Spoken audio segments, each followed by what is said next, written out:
everyone, welcome to Millennium Live. My name is Katie, and today I have a very special guest. We are joined with Nick van Weerdenburg, who is the founder and the CEO of Rangle. Hi, Nick. Thanks so much for joining us. Hi, thanks for having me here.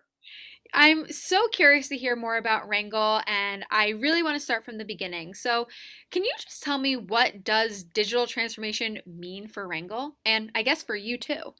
It's a good question because the word can mean a lot of different things for different people. In short, for me, digital transformation is what you need to do as a business to compete in a digital economy. So it's thinking about things digitally first. It's about finding new customers through digital means. It's not just servicing your existing clients digitally, but really being a digital business. Mhm. And as digital, really uh, increases in all avenues of our lives, companies have to transform to operate like a digital business. So just implementing, new software solutions and apps and, doing things with your old management structure and your old way of working isn't going to be competitive in the future. So digital transformation is building the digital platforms and products, but most importantly, the operating model that allows you to listen to customers and markets and continuously create digital value in the market.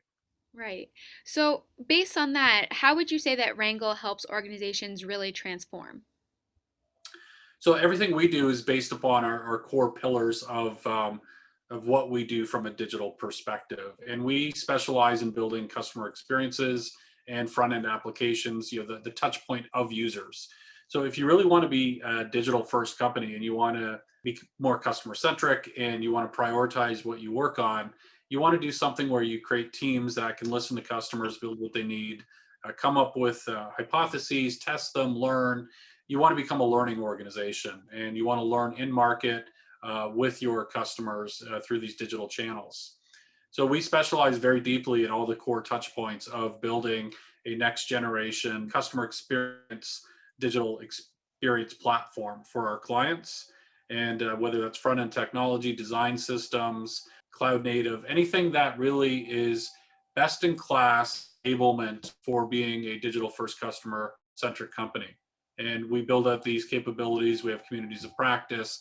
And then what we do is we partner with our clients in their core business to help them transform by bringing the operating model to them, as opposed to doing consulting and leaving them with PowerPoint decks and running classes. We actually bring the outcome and work side by side with our clients to create the outcomes they're looking for.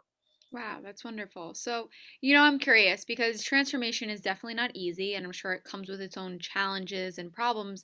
Could you say there are some common challenges or common problems that occur at the beginning of transformation? I could go on for hours, probably.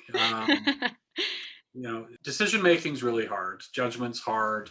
Understanding customers is hard. Everything is actually fairly difficult when you're trying to innovate and build new digital products. Mhm. And so, the the foundations of a digital transformation or any kind of transformation is having the culture, the expectations, and the permission for people and the experience for people to work in a new way.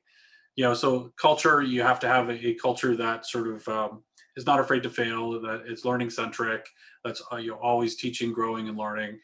You want to have a customer centric culture.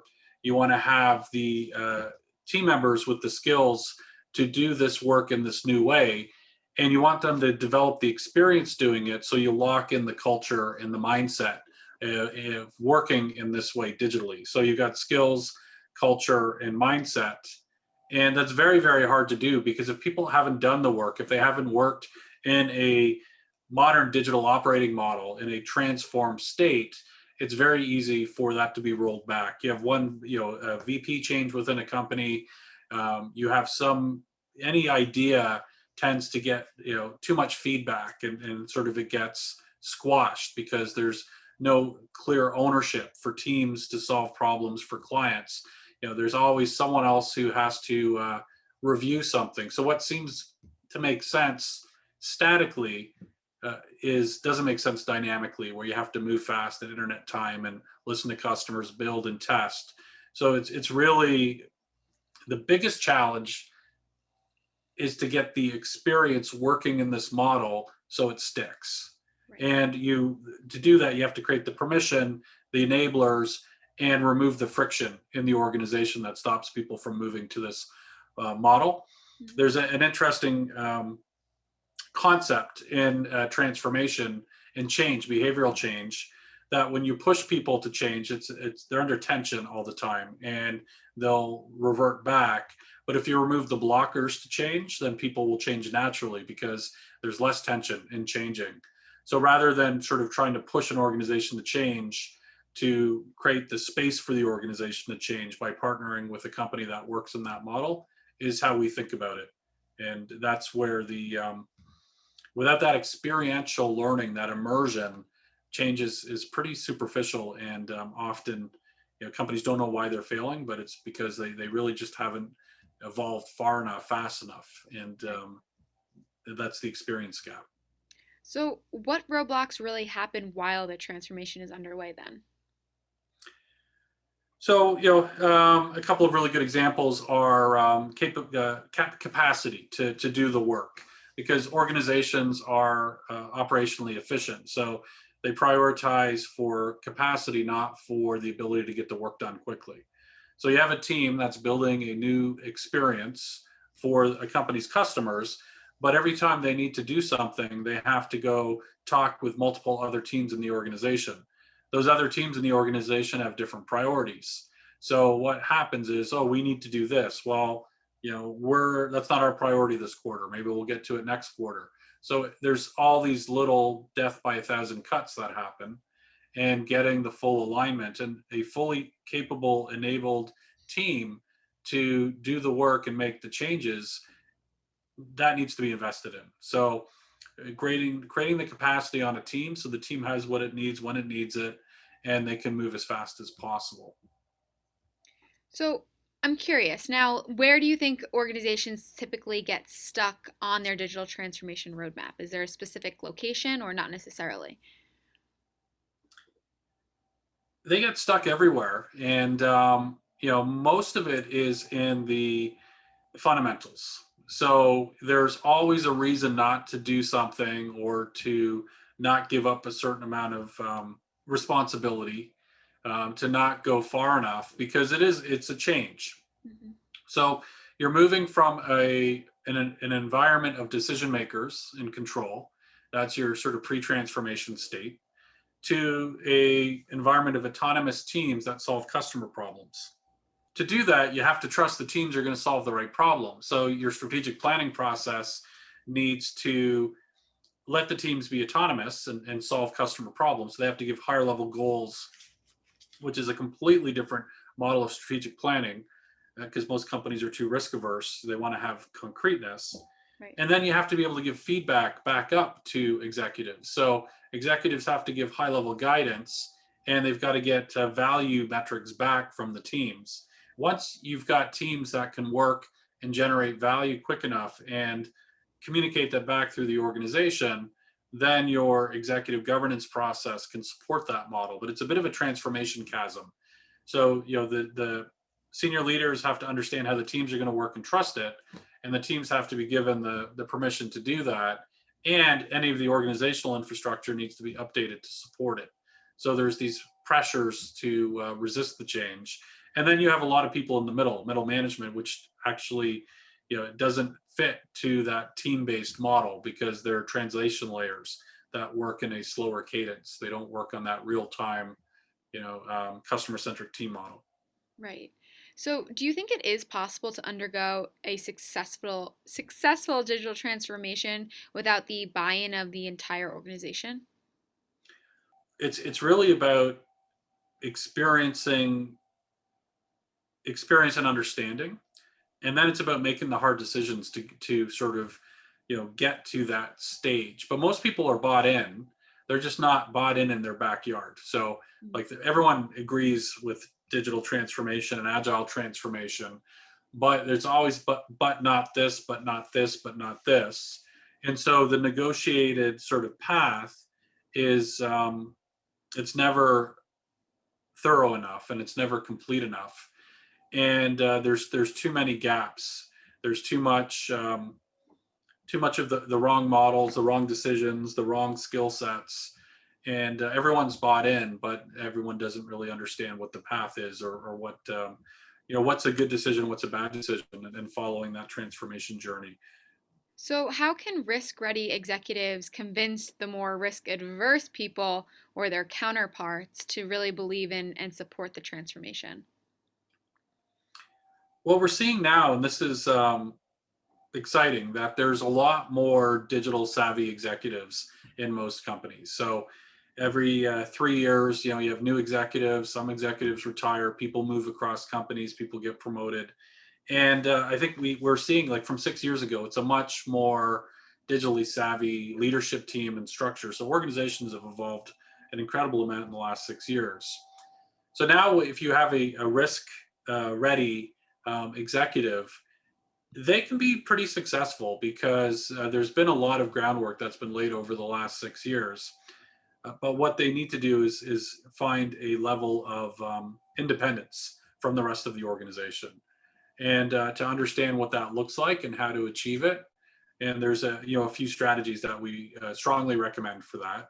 One is, you want to separate your customer experience layer from the rest of your sort of infrastructure. So you want to have a separate customer experience layer in your organization that could be fully responsive to customers and markets.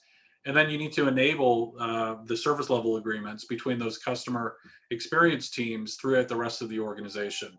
So pick a core problem that you want to solve, and then partner with a company that can help you transform and solve that problem end to end. So you're not compromising on the end state. You're truly getting to a digital first high performing team. Define what that looks like within your organization. And once you have that end to end transformation done on a small slice of your business, then you can start to scale it. But what happens is companies try to solve at the executive level and then push it down, and it never quite works because there's too many activities within a large company that undermine the progress. Because people seem bought in, they seem to understand it, and they agree with it, but as soon as it touches their normal way of working, they're uncomfortable, and they avoid that. Right. So, I'm really curious, how does culture play a role in this entire transformation, maybe for organizations as a whole or just maybe some organizations? So there's a great a few really interesting books on culture that have come out in the last few years. One is The Culture Code by Daniel Coyle, and the other one is Do Culture's What You Do, Not Who You Are by Ben Horowitz. And it's all about teams and high performing teams that are well positioned to learn and solve problems. And from a cultural perspective, a culture of continuous learning and growth and education, and you know that really creates the ability to grow teams and solve problems.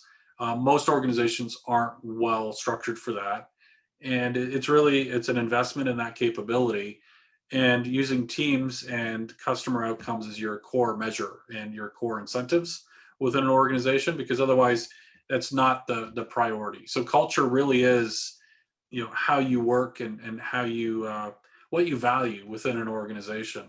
And so if you value teams over individuals, and these team-based results over individual results, that starts giving you a digital first culture. But the challenge with that is it undermines a lot of the incentive structures and the decision making and the priorities of the larger organization. Well, I don't want to keep you too long today, and I know I've asked you a bunch of questions already. So I just have one final question for executives that are possibly looking to go through this. Do you have three key takeaways really that they should know about digital transformation, either if they're starting it or maybe currently going through the process? The first is time box it. So if you're going to be digital first, which is the goal of digital transformation, you're going to be customer centric, digital first, focused on customer experience, you need to time box it. If you can't get to market within 3 months, and you can't update your digital solution and market on a weekly basis, then you can't bring data back into your organization. You can't be digital first. So I've talked with a lot of companies, and their digital transformation in their agile transformation has them working on 18-month and 36-month timeframes. And it feels to them intuitively their intuition's wrong. So shipping faster seems riskier, and it's the opposite of that. So you need to be in market and you need to be fast in market, and you have to do that. You have to have strong quality and foundational capabilities, but you need to be a lot faster. So anything over 12 weeks as a unit of measure of getting something to market and getting feedback means that you're going to do the wrong kind of transformation. The second one is to take a small slice of the business and get it working end to end in that model. So don't set up another digital factory. They're almost all failures. Don't set up, another innovation group. Take a core business problem within your organization and solve it end to end and transform it and partner with someone who will help you do that. Then start looking at how you can scale it. Because when you take one problem end to end, you identify all the secret hidden sort of blockers that are undermining the transformation effort. Otherwise, everybody is checking everything is green and they're all on board and everything's moving forward. And then you find another 3 years have passed and there's been no transformation. So, you have speed. The second one is go end to end with a smaller portion of the process. The third is quality. Quality always gets missed. Everything has to be high quality because if you're digital first and you're in an end state digital transformation, you're shipping all the time, you're learning all the time. Quality can't be compromised. There's very few companies that make a an appropriate commitment to quality. So you've got your speed, you've got your sort of slice of the business, you've got your quality, and then the last one is learning. So people feel the more they plan, the more they de-risk things. That's actually the opposite. So again, it goes completely against intuition, but you do a lot better if you prioritize learning over planning. Mhm. And so now you're going very, very fast. You've picked a small end-to-end slice of your business. You're not compromising on quality, and you're prioritizing learning over planning. Those four things are enough to successfully transform almost any company. And those four things are probably never done. So, Well, thank you. And I hope that all the executives hear that, and we are going to make sure to put it out so they do. But thanks, Nick, for joining me today. This was wonderful hearing not only about Rangle, but also about digital transformation. And we hope to have you back on here soon. all right. Well, thank you very much.